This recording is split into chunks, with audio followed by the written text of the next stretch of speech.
pakinggan ang ikalawang pagbasa.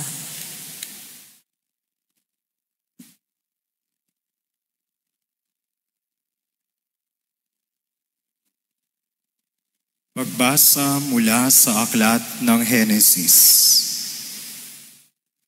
Noong mga araw na iyon, sinubok ng Diyos si Abraham. Tinawag siya ng Diyos at tumugon naman siya. Sinabi sa kanya, "Isama mo ang pinakamamahal mong anak na si Isaac at magpunta kayo sa lupain ng Moriah.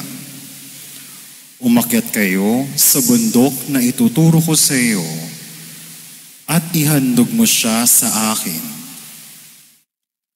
Kinabukasan, maagang bumangon si Abraham at sumakay sa asno, kasama si Isaac at ang dalawang aliping lalaki. May dala silang kahoy na panggatong.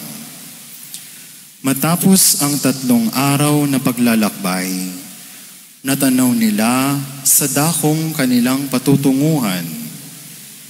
Kaya't sinabi ni Abraham sa kanyang mga alipin, "Bantayan ninyo rito ang asno at kami na lamang ni Isaac ang magtutuloy. Sasamba lamang kami sa dako roon at babalikan namin kayo." Ipinapasan ni Abraham kay Isaac ang kahoy na panggatong. Dala naman niya ang apoy at patalim at magkasama silang lumakad. Tinawag ni Isaac ang pansin ng ama.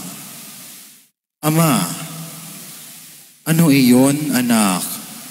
Tugon patanong ni Abraham. "Mayroon po tayong apoy at panggatong.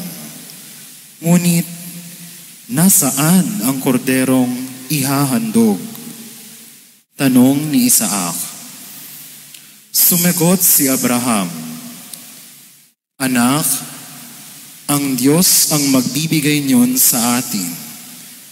Kaya't nagtuloy sila sa paglakad. Pagsapit nila sa dakong itinuro ng Diyos, gumawa ng dambana si Abraham. Inayos niya sa ibabaw nito ang panggatong at inihiga si Isaac matapos gapusin.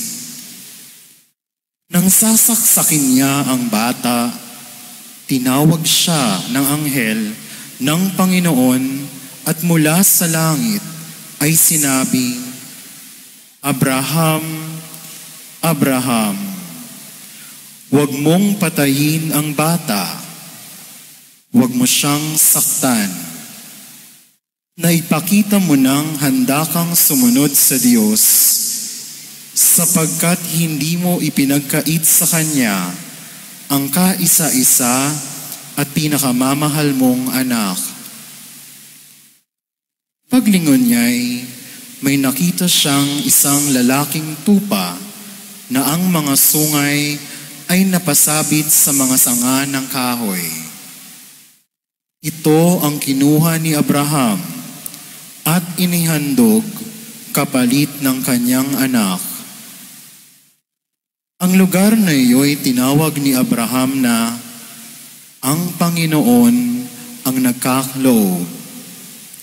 At magpahanggang ngayon, sinasabi ng mga tao, sa bundok ng Panginoon ay may nakalaan.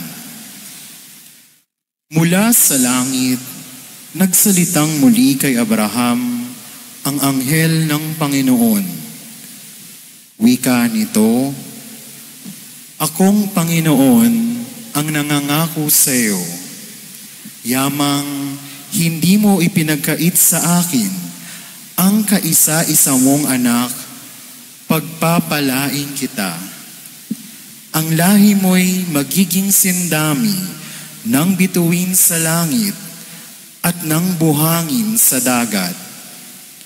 Lulupigin nila ang mga lungsod ng kanilang mga kaaway sa pamamagitan ng iyong lahi, pagpapalain ang lahat ng bansa sa daigdig, sapagkat ikaw ay tumatalima sa akin.